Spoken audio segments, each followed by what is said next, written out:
सहना भवतु सहनौ भुनक्तु सह वीर्यं करवावहै तेजस्विनावधीतमस्तु मा विद्विषावहै। ॐ शान्ति शान्ति।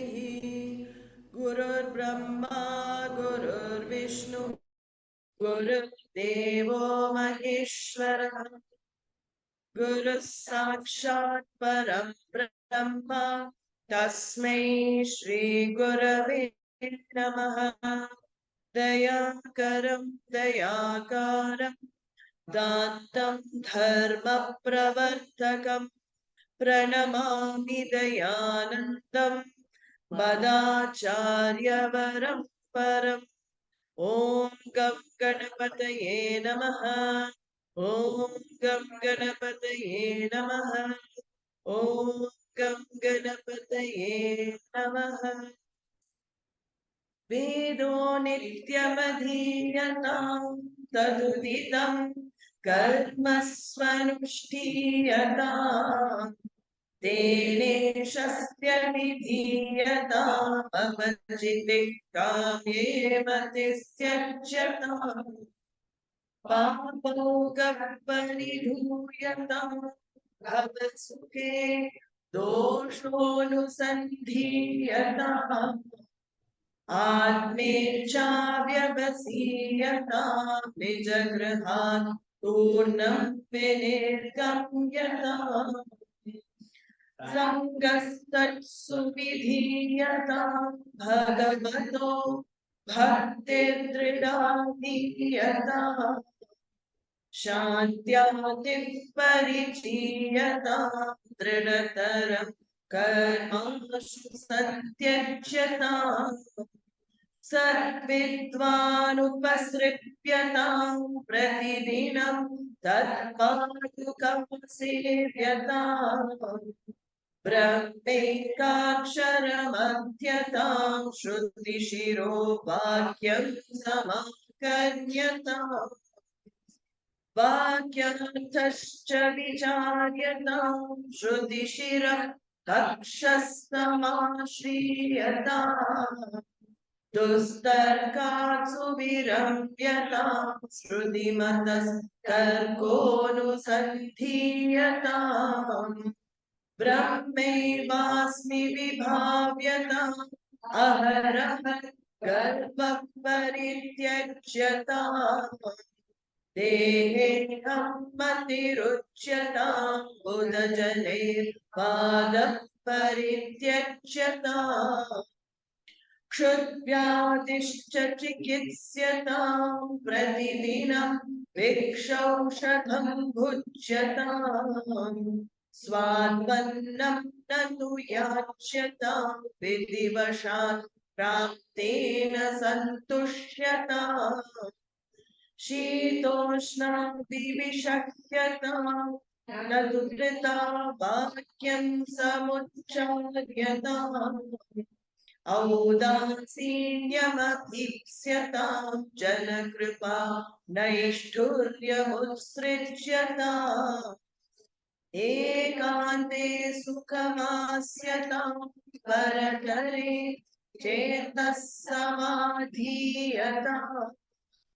पूर्णात्मासु समीक्ष्यताम् जगदिदं तद्बाधितं दृश्यताम् प्राकर्म प्रविलाप्यताम् क्षितिबलं नाभ्युत्तरैः श्लिष्यताम् प्रारब्धं त्विह भुज्यताम् अथ परं ब्रह्मात्मना स्थियताम् प्रारब्धं त्विह भुज्यताम् अथ परं ब्रह्मात्मना स्थियताम्.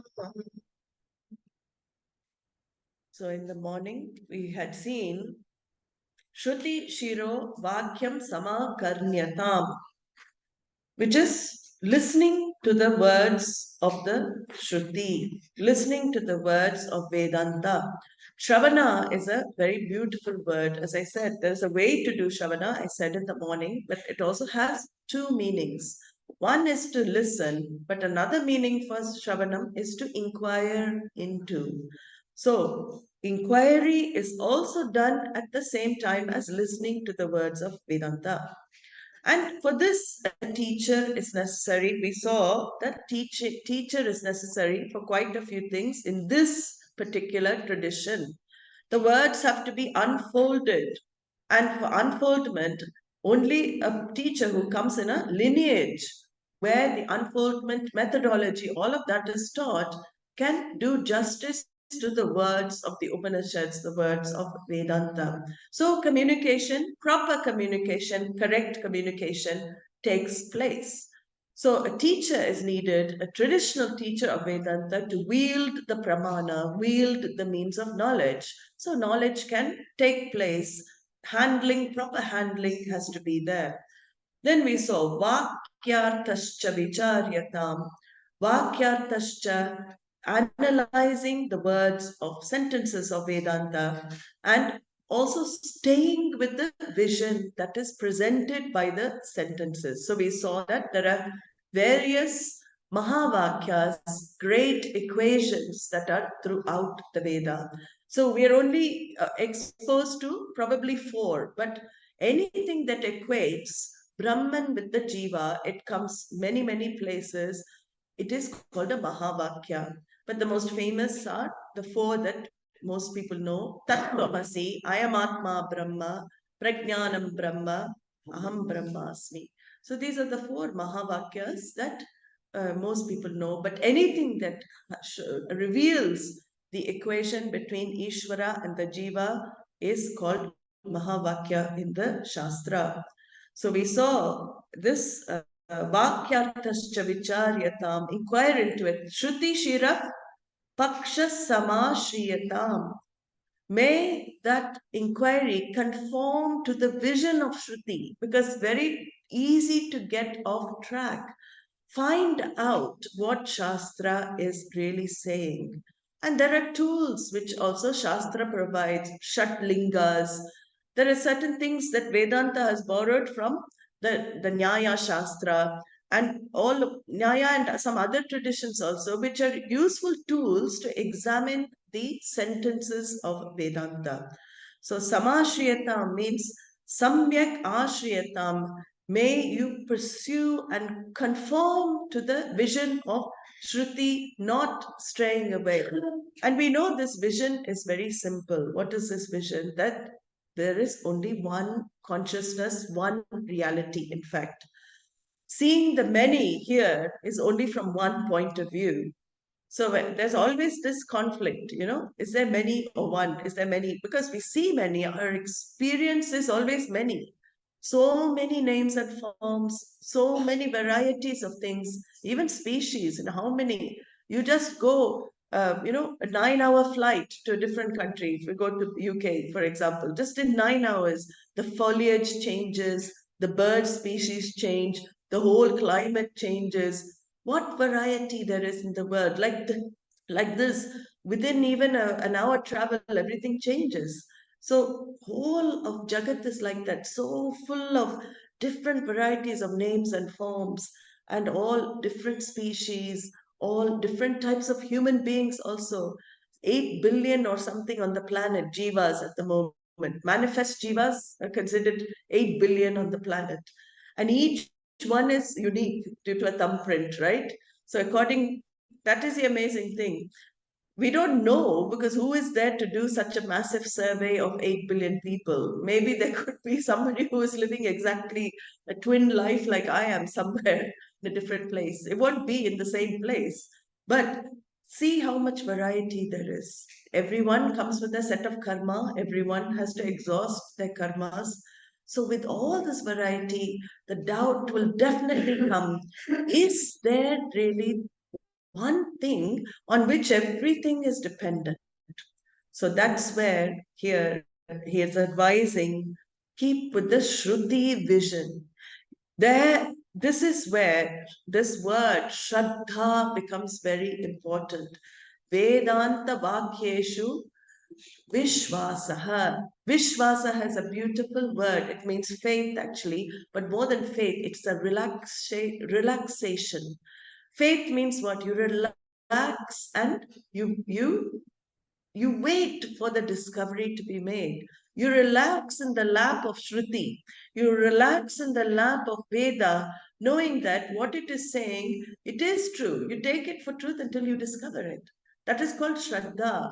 If this Vedanta, Veda is not taken as a means of knowledge, then doubts will always creep in on the pursuit. Can it really be real? I'm going through so much. My mother-in-law looks so real to me. She doesn't look like she don't, she's not some. I can't see the oneness here with my mother-in-law. All of these doubts won't come when I understand underlying truth. The underlying truth is that there is only one. But that oneness does not contradict the vision of duality. That's the beauty of Vedanta. Despite the multiplicity, despite duality, there is only one. This is what is revealed in the Shastra. So, this Shraddha throughout one's life, one has to sustain. That is what keeps the actual pursuit alive. So Shraddha in the vision, Shraddha in the inquiry, then the inquiry into the Vakyas will be proper, they will be correct. And the main methodology, in keeping with the Shruti, is what main way of gaining the knowledge we have seen is Shravanam, Mananam, Nididhyasanam. That is the main method for knowledge to be gained first and then assimilated, and for knowledge to stay. Mananam is also done. He will explain in this particular verse. Mananam is done throughout the time of Shravanam, seeing the fallacies in all other arguments, seeing the fallacies in other thinking as well.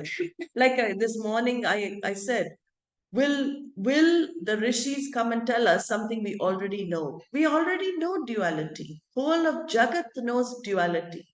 Very easily, if you tell me I and you are different, I'm going to say, yes, I know that already. I know you're different from me. But I don't need thousands of years of literature to come and tell me I'm different from everything.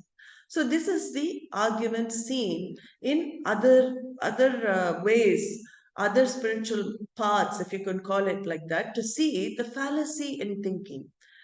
The same Veda that they also take, the dualists take the same Veda. So there must be some wrong thinking there, and I have to be able to see the fallacy, understand that the Upanishads. See, it's interesting as well that people, although they are great thinkers, great philosophers, because of their own views, because of what they believe in, they will only take parts of the Veda that suits their view. So many of the acharyas will take only the Karma Kanda section or the sections that talk about Ishvara. When you ask, like I had to once had a bit of a debate with Gaudiya Vaishnavas. There are a lot of them. ISKCON is from that lineage, Krishna consciousness.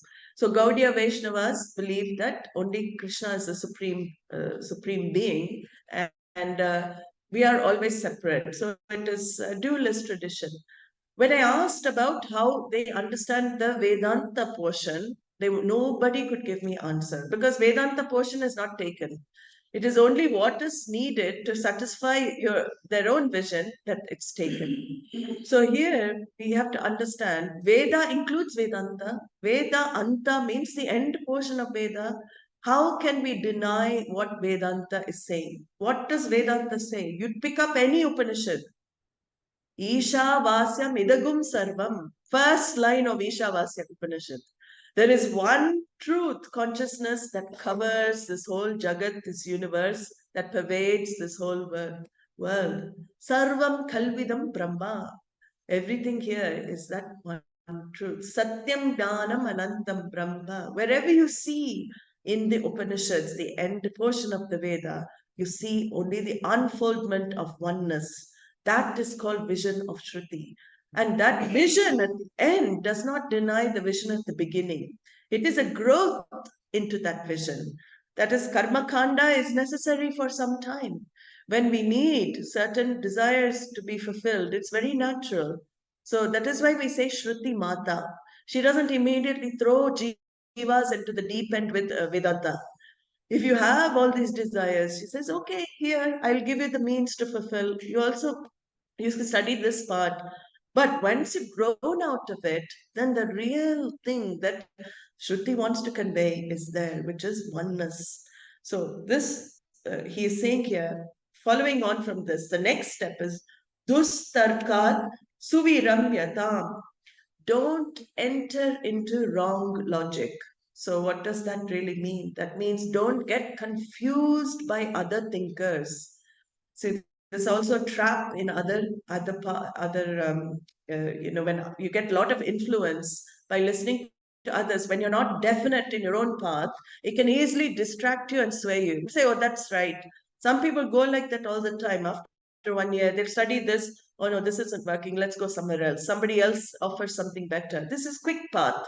So we'll go to some other Swami. Then we'll go this Swami. We'll go to that Swami.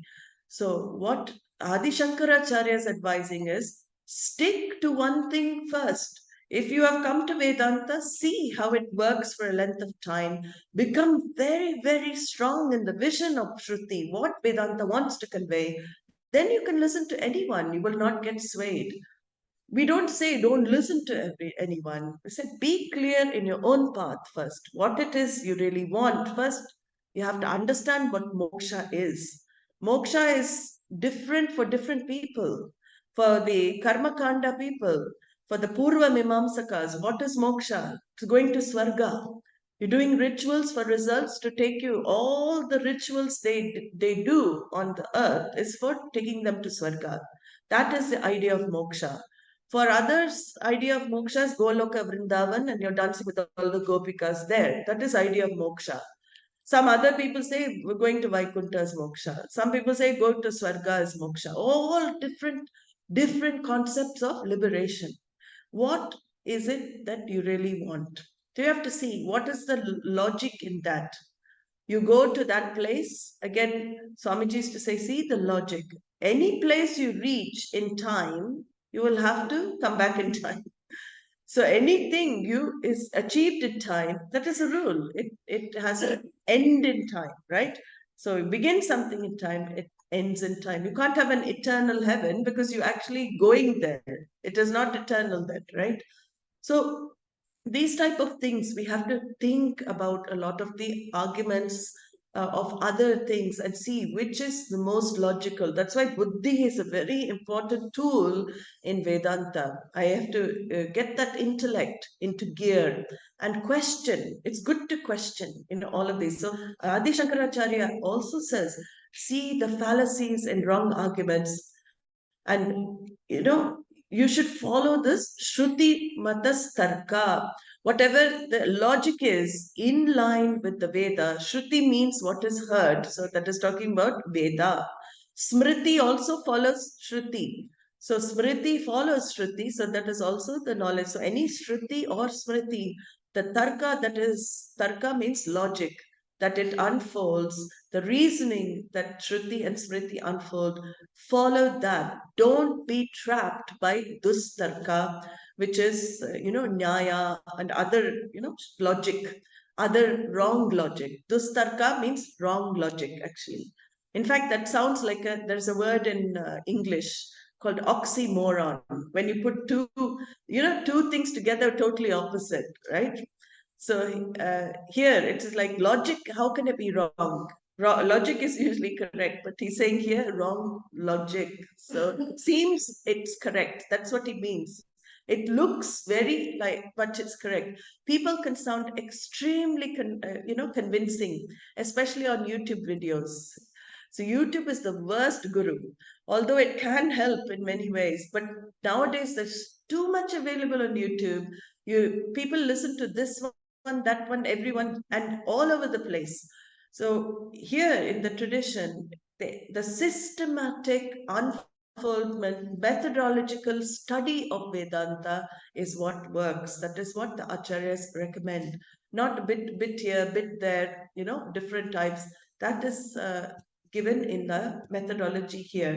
So this is the vision of Shruti vision, that the self is always self-evident, it is self-revealing, and it is not the subject matter of any sense perception of pratyaksha pramana. So this is seeing the, fallacies in all the wrong arguments, and seeing the fallacies is what is called mananam. So mananam is also asking the doubts, clearing the doubts in Vedanta Shastra, but also seeing false arguments from others. So if you're very established on Vedanta, nobody can sway you, whatever anybody says. Okay.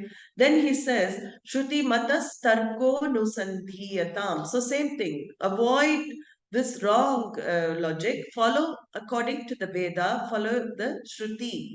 The reasoning that the Shruti gives is for you to assimilate what Vedanta says. And Shruti doesn't say anything to contradict any other means of knowledge. Does Shruti interfere with your eyes? No. It doesn't interfere with your ears as well.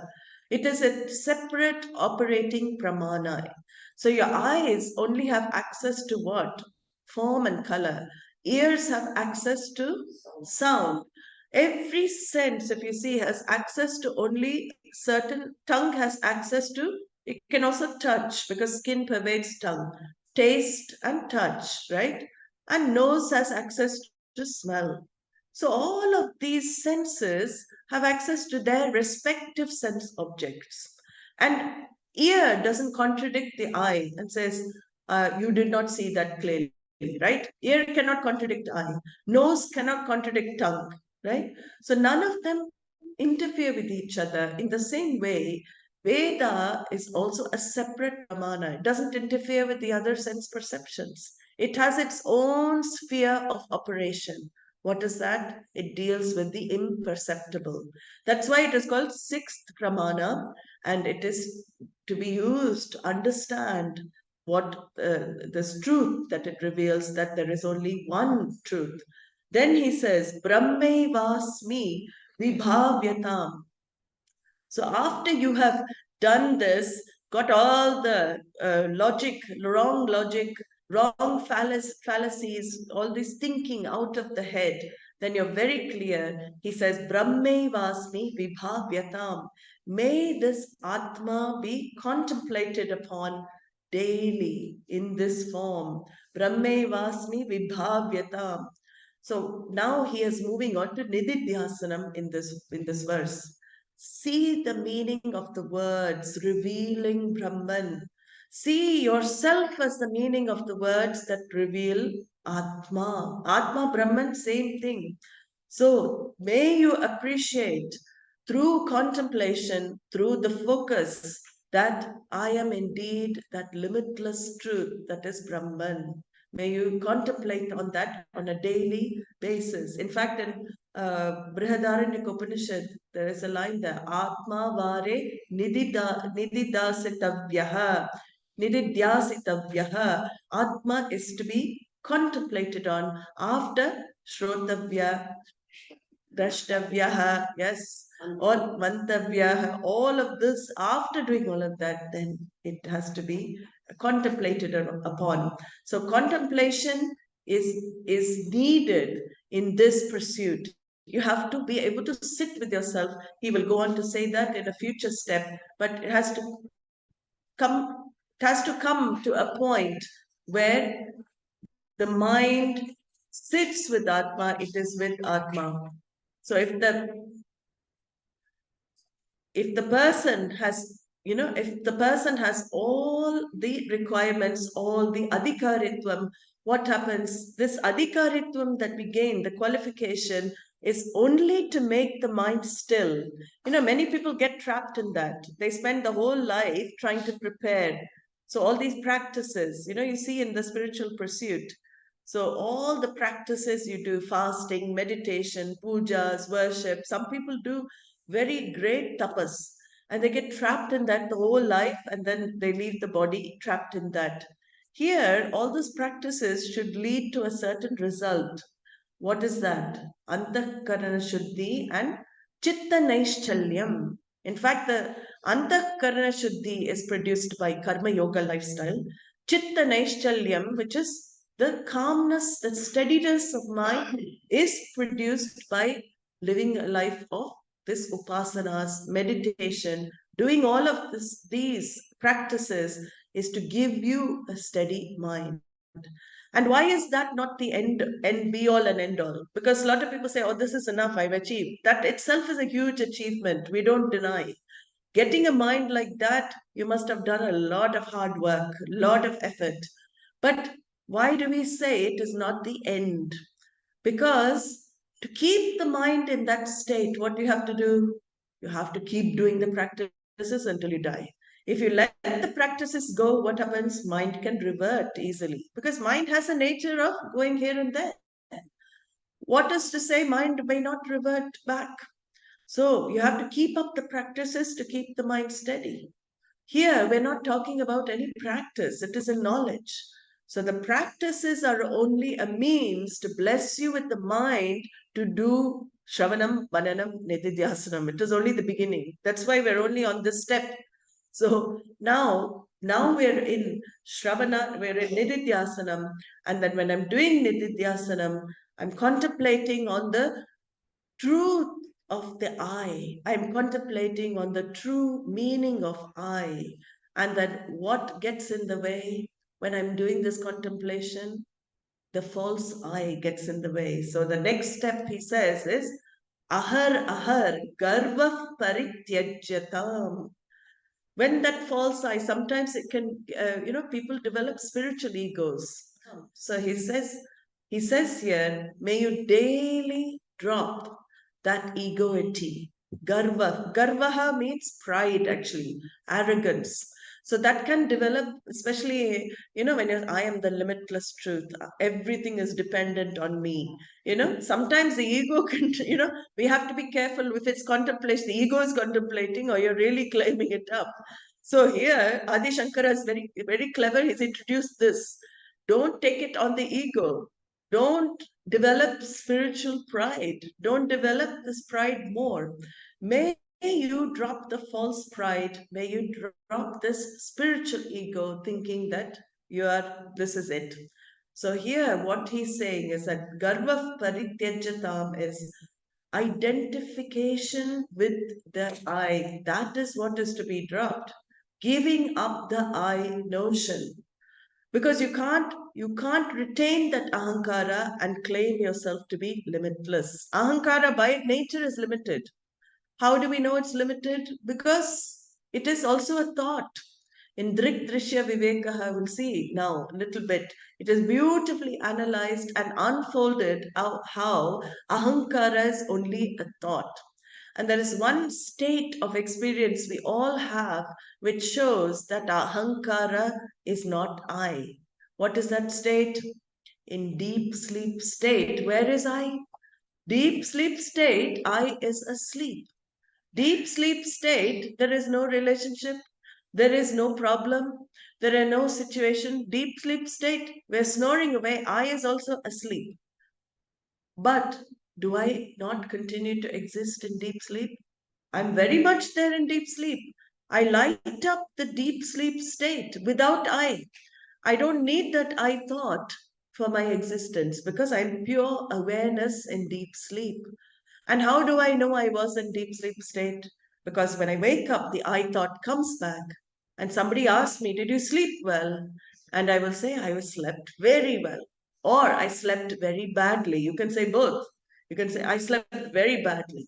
How do you know you slept well or you slept badly? You know, because you were lighting up the deep sleep state as pure awareness, pure consciousness, without I notion. So here he says, drop that I notion, drop that I, because that ahankara is what creates pain for you in your life. That pain is the problem because everything is lumped on that I thought. See, we saw wrong identification happens because of that. It's put on the I thought. All the problems of the body are thrown on that I thought. Then I have the problems of the body. Body is in pain, I'm in pain. Mind is restless, I am restless. Like this, everything is lumped on that I thought, and it is only a thought. So, this I, even all the emotional pain, the guilt, the hurt, that I that I really am, the source of that I thought is free of all guilt, is free of all hurt.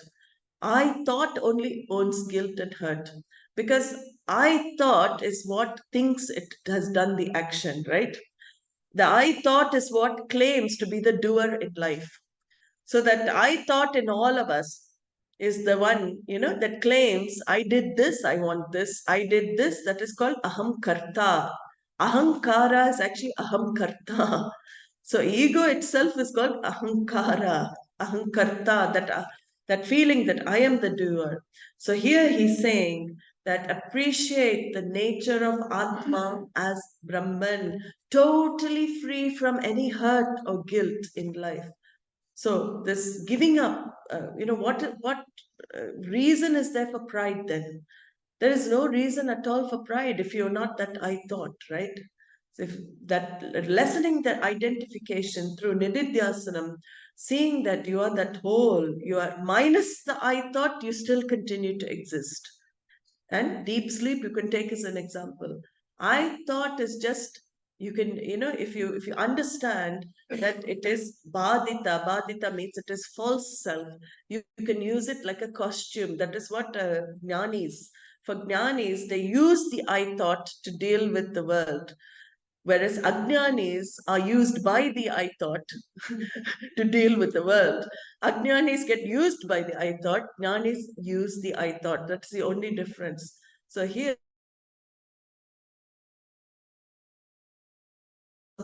I notion, it is that I notion that claims guilt and hurt. I did this, I didn't do this, I am guilty. Or hurt, they did this, they didn't do this, hurt. They did this to who? That I thought. So it's the I thought that gets hurt, the I thought that feels guilty. So here, garva parityajyatam, this garvaha here is talking about, if it's nididhyasanam, it is talking about viparita bhavana. It's this wrong identification. Like when I switch off the fan, it's on fast speed. And when I switch off the fan, it doesn't stop immediately. So even if I know I am Atma, I am limitless, there is a chance of regressing. So it takes long time for the fan to come to stand still. So here also, Viparita Bhavana means repeated identification, misidentification with what you are not. So while you're doing Nididhyasanam, there will be this gap at the beginning. But the more and more you contemplate, that gap becomes less and less, and that I is seen as false. Here he says, ahar, ahar, daily you have to do this practice. Brahme vasmi vibhavyatam. I am that pure, limitless consciousness, free of this ahankara. Ahankara is just a costume I wear. It is just a costume, a vesture that I can don and take off at any time. Ahankara does not define me. I am much more than the ahankara. I give life to the ahankara. I pervade the ahankara. So he says here, removing all the obstacles to this ahankara, is nididhyasanam. And deheham matirujyatam. Deheham matirujyatam. May you give up the idea that I am the body. So the ahankara now, first of all, giving up that spiritual pride, arrogance, and even the reducing that identification with the ahankara. But then there is another thing the ahankara identifies with, which is the body, deheham. And this is not just, deha is not just this physical body, it is also the sukshma. Sukshma is the mind I'm identified with. So all of these are, identified. I absorbed in all of these. So Drik Drishya Viveka is an excellent text written by Vidyaranya Swami, who was a great acharya in the Sringeri lineage. And this text I find is excellent for analyzing this I thought. So when he says here, Dehe Ham, Matiruchyatam, get rid of that I thought. What is the process to help you to get rid of that I in the body? So here, the seer scene analysis is another method given by the rishis. First, what does the seer scene analysis do? So you have to see there are three mantras to remember while doing this analysis. The seen and the seer are different. So when you say the seen, seer, they are different. Drashta and drishya are different, always different. So he begins with the first verse, which has all the knowledge. Rupam drishyam lochanam drika. So the forms and colors that are seen, the eyes see, are different from the eyes, right? So eyes are upalakshana, they stand for all the senses. Whatever the senses see, the variety of objects are all different. The sense is one, sense power is one. Rupam drishyam lochanam drika tad drishyam driktu manasam. But what is the rule? So the seer and the seen are different. The seer is one, the seen are many. So we can easily see that with the eyes. The seer is one and the seen are many. And the third rule is the seer is unchanging, the seen is always changing. Okay, so let's apply it to this world. This is how we do Drikdrishya Vivekaha. The seen is always changing, correct. The seen is unchanging. So eyes are unchanging, seen is always changing. The seer is one, eyes are one, even though there is two. It means the seeing power is one, and seen is many. Seer and the seen is different. So all of this applies if you don't do vichara. So he says, if you do vichara in the second line, what is that? Rupam drishyam lochanam drika tadrishyam driktu manasam. Tadrishyam. So, is it really true that the eyes don't change? Eyes do change because I recognize the changing of my eyes. I know when they're weak. I know the power of my eyes. I know the power of my senses. I recognize the senses also change. What is it that recognizes? Now the seer changes, right? So it doesn't apply now to the eyes anymore. The seen and the seer are different. So what is seeing the eyes change? What is recognizing the senses change? It is the mind. The mind recognizes the changing sense organs, the mind recognizes the change of the senses. So the mind is now the seer. And the states of the sense organs are the seen. But is the mind also the ultimate seer? Does the mind not change? And what witnesses the change of the mind? Rupam drishyam lochanam drika tat drishyam driktu manasam drishyadi vrittayas sakshi. Something is witnessing even the mind changing. What is that? Sakshi, the eternal witnesses the changes of the mind, sees the different states of the mind, sees the thoughts. The seer is one, the seen is many. Mind is a bundle of thoughts, and that seer is able to recognize the changing thoughts as well. And who is the seer? It is the Sakshi, the witness. And that witness is Drigevanatu Drishyate. There is no other seer to seer this witness. It is the seer of all seers. It is the one that sees everything, all the changes. Because to see the changing, you have to have a changeless basis, right? Something changeless should be there to witness everything that is changing. So finally, Vidyaranya, in the first verse, he says that changeless truth is you, Sakshi. So here you see, this is how he begins, when with the inquiry into what is this I? This I aham and idam. Now we have the aham and idam. I is a thought. Idam is what is seen, what is perceived by that I. And what is evident to I is always the seen. That I is now the subject.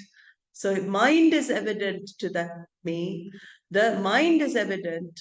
The eyes, the senses are evident, and the whole world becomes evident to that truth. So am I the body? Is the body evident to me? Is the body seen by me? Body is available for my sense perceptions. So what does that mean? Remember the first rule. The seen and the seer are always different. First rule. Seen is always changing. Seer is changeless. Seen is many. Seer is one. These are the rules. So what I am not changing. I am is there. But what changes? Body is changing. Body is always changing, and I'm witnessing the changes of the physical body, right? I see the changes of the physical body. So can I be the physical body? This is the way that inquiry is done. Logically, you can see you cannot be the physical body. You are not that physical body. But unfortunately, we still don't know what we are. If I'm not the physical body, then the question still comes: then what am I? So here, what is that I? What am I? Here in that same text, Adi Shankaracharya very beautifully, Vidyaranya, he says here, he says it's like tapta pindavan matam, like it's an iron ball. So he likens the body to an iron ball, which is jadam. It is cold to the touch. But if you put the iron ball in the furnace, what happens? It's in contact with fire. When you bring it out, it's glowing hot. Can you separate the fire from the iron ball? So he says this is chitchaya. It is like reflected consciousness. When the consciousness manifests through the subtle body, what happens to this physical body? It glows like the iron ball. This physical body is inert without that consciousness. Just like iron ball is inert, is cold. The iron ball is very cold when you leave it without the fire, right? But as soon as it is in contact with fire, it borrows the heat and the light of the fire and it glows hot, red hot iron ball. In fact, there are two things here, right? Iron ball and fire. We don't see two things because they look so much one. In the same way, he says the physical body, the mind, looks like the eye. It becomes one because the eye identifies with the physical body and mind. So I am glowing like that iron ball, but this physical body is not that eye. That reflection, it is just ayaspindavat, he says. It is like the lump of this physical body is just like a lump of iron, lump of elements, right? Elements and elements put together. So it is only due to lack of viveka, discriminative power, that I take myself to be the physical body. And not just the physical body. I take myself to be the shape of the physical body, because if the physical body is like this, then I say, oh, I'm fat. I have to reduce weight. Then I have all the complexes of what the physical body is. So I take myself to be the size of the physical body, and everything happens to the physical body happens to me. So here he says, this is the first level of error. Give up this. Dehe ham matir. Do the vichara. See that you cannot be the physical body. You cannot also be the mind, because we have seen mind is also perceived by you. Mind is also lit up by you. Even in meditation, 10, 15 minutes, we discover what? We can watch our thoughts. We can observe our thoughts. If I can observe my thoughts, it's called Sakshi Pratyaksha.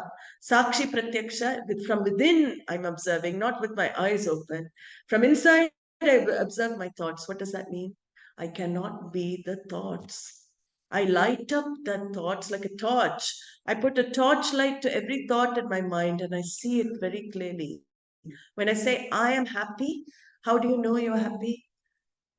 If you were not separate from the happiness, you would not know happiness, right? There is I am sad. How do you know sadness?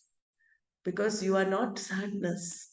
You are separate from that sadness. You are separate from all the states of the mind. You are the observer of the mind.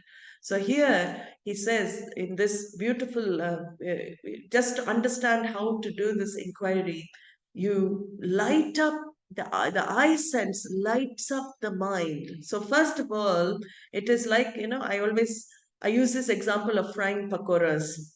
Okay, so you put the pan on the fire. So the fire is there. You put the pan. The pan is also cold, right?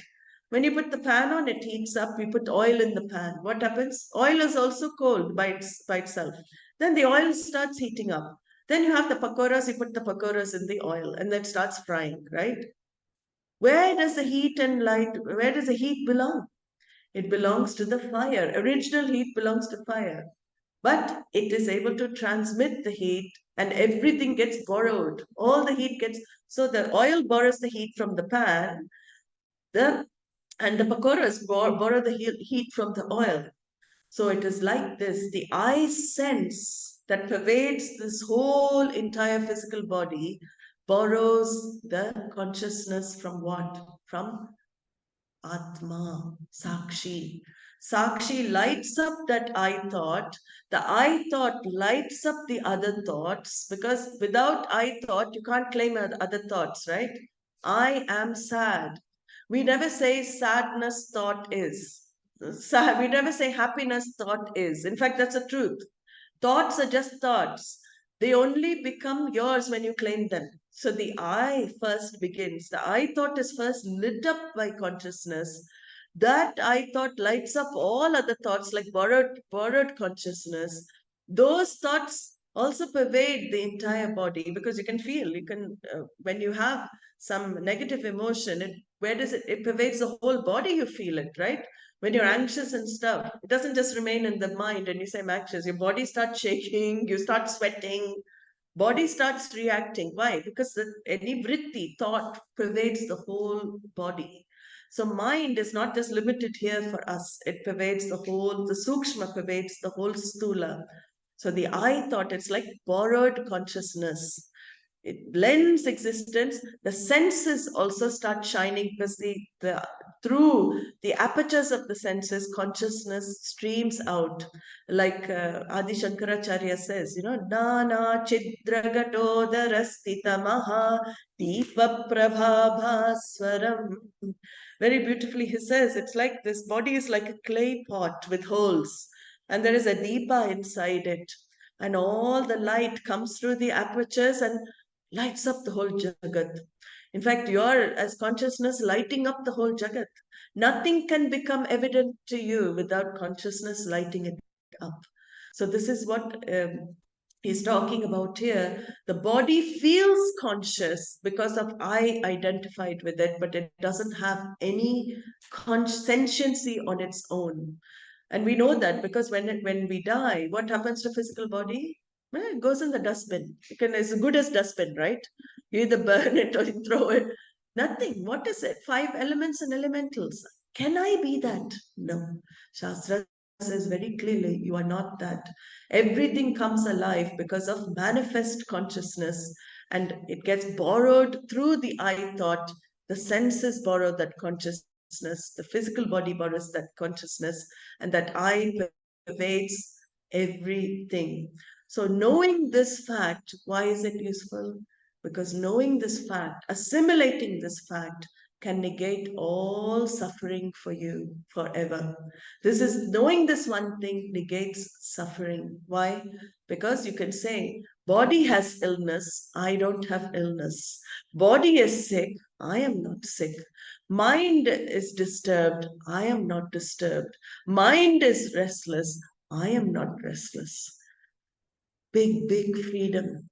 Even this small knowledge, when it's fully assimilated, that space, when it develops, one recognizes that I am free from the problems of body and mind and senses.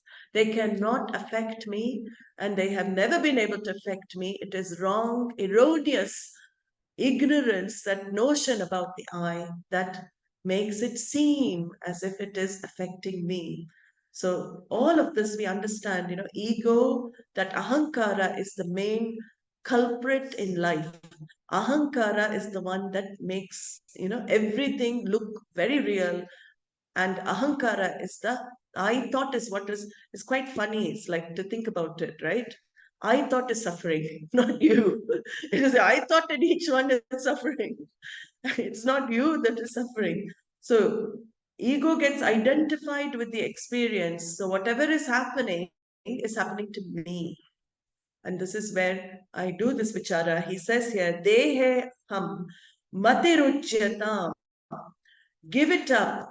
Give up this identification with the body. You sift it out in your mind. Ahankara catches the reflected consciousness, the manifest consciousness, lends it to the mind, which lends it to the sensory system, lends it to the body, and then this body comes alive. And I call myself an individual.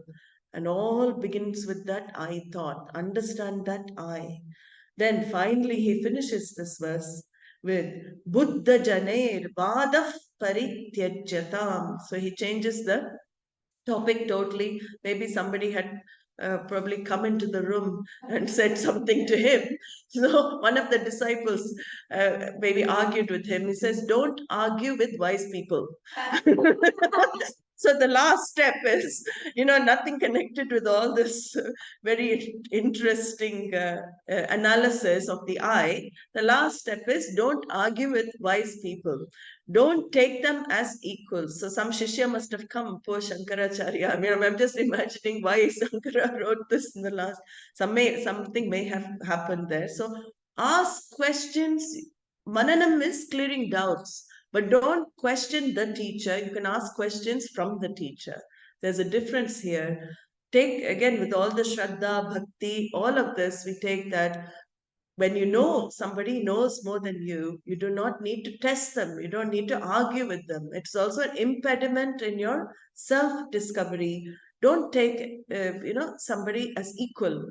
In that, when you've taken somebody as teacher, they're not equals. You can clear your doubts. So the ego, again, he says, don't make that ego rise up again. Now you've understood the nature of ego. Keep it at bay. Keep it humble, keep it lower down.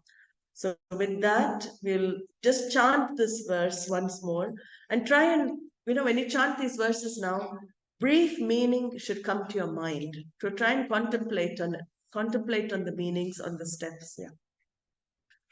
Vakyarthascha vicharyatam shrutishira pakshastamashiryatam दुस्तर्कात् सुविरम्यतां श्रुतिमतस्तर्कोऽनुसन्धीयताम् ब्रह्मैवास्मि विभाव्यताम् अहरहर् गर्वः परित्यज्यताम् देहेऽहं मतिरुच्यताम् उदजनैर्वादः परित्यज्यताम् ॐ सर्वे भवन्तु सुखिनः सर्वे सन्तु निरामयाः सर्वे भद्राणि पश्यन्तु मा कश्चित् दुःखभाग् भवेत् असतो मा सद्गमय तमसो मा ज्योतिर्गमय मृत्योर्मा अमृतं गमय ॐ पूर्णमदः पूर्णमिदं पूर्णात् पूर्णमुदच्यते पूर्णस्य पूर्णमादाय पूर्णमेवावशिष्यते ॐ शान्ति शान्ति शान्तिः हरिः ॐ श्रीगुरुभ्यो नमः हरिः ॐ